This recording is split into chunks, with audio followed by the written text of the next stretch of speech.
जोहार गे सानाम को चेक लेका मेना पेया फैमिली लाइफस्टाइल ब्लॉग रे जतो कोगे सागुन दाराम तेहेन दो हुयुक काना शुक्रवार इनरेन हस्बैंड हेडमास्टर ओड़ा खना उपिल बाहा आगु लेदाय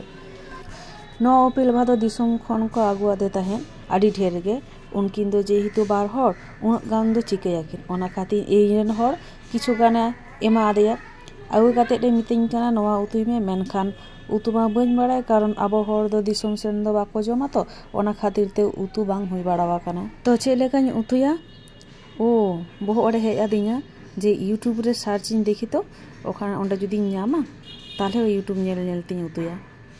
बेस सार्च कातिन ᱧᱟᱢ केदा जे उपेल बाहा चे लेका को उतुया तार मध्य आरो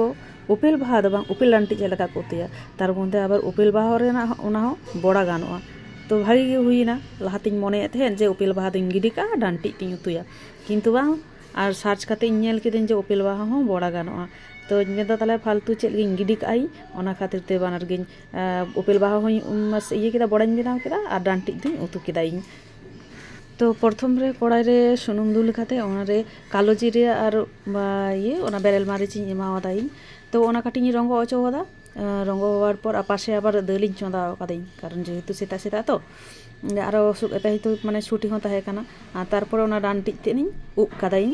कड़ाई रे उब केदाई तो ओना काटी काटी कषाव केदाई हाँ कषाव कषाव माने सुनुम मसला मेशाई तो कषाव केदाई तार मध्य बुलुंग एमावादाई चेन हतो बांग लागा सेरकम दो एकदम खूब गे सोजा गया बुलुंग एम पड़े सासांग एमावादाई बुलुंग आर सासांग तेगे बेस आर चेक गे बांग लागा नय हितो तो सासांग एमा कानाई सासांग एम काते हितो तो भागी कोई तारिन कषावई तीसो बांग जम हुई खाना नवा उपेल बाहा डांठी चे लेखा बुजुआ कारण दिसोम सेज मा दोमे गे मेना गडिये करे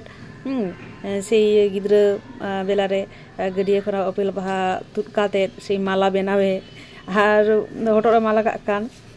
दमे खेल हुई कान थे किंतु नवा जे उतु काते को जमा ओना दो बाड़ाय बानुं ताहे काना तो नोडे बाजार रे हेज काते गे होय नेल हुई काना जे उपेल बाहा डांटी हको जमा तो ओनाते इन हो ट्राई काते नेल दा कारण हेडमास्टर एमा काना चिदाम गिडी कायम सुदु सुदु कारण नते तो बाजार से तो दाम ते माने को किरिnya को तो दिसम तो खन आगु का होते ते मेला देखि ताले उतु काते नेला चे लेका बुझा तारपरे नितो दो ओना हेंदे तुड़ी आर बेरेल मारिच रिद लेदाई ओना माने बाटना जहाँ बन अब बन मेता तो ओना बाटना इमावादा बाटना मा खाय दा आरो काटी माने टेस्ट ते भागी हिजुआ किंतु दा दो मिद दा हो बन एम कादा कारण उपेल बाहा दो जेतु दा रे तहेना तो ओना खन गे दा माने ओडोकना बा से ओना दा तेगे बेस भागी माने इसिन हुईना एक्स्ट्रा दा दो ओना दो बांग लगा जे सुनुम रे भाजी लेखाय गे तो होय नो संगते तो इन पुरो मिक्स केदाई मिसाय लगा माने सरसे बाटा जहाँ बो मेना बाटना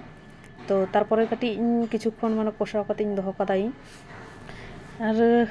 काटी आले जेहेतु मिष्टि मिष्टि ले जमा ओना होते जे काटी चीनी एमावादाई माने हल्का काटी मिष्टि भाव मिष्टि झाल जाते बुजुमा ओनाते हल्का काटी चीनी एमावादाई तार मध्य आरो काटी कषाव केदाई तो उपेल बाहा डांठी नय उतु रेडीना तो चेक लेका हुईना कमेंट काते बाडाय उचुኝ पे देखि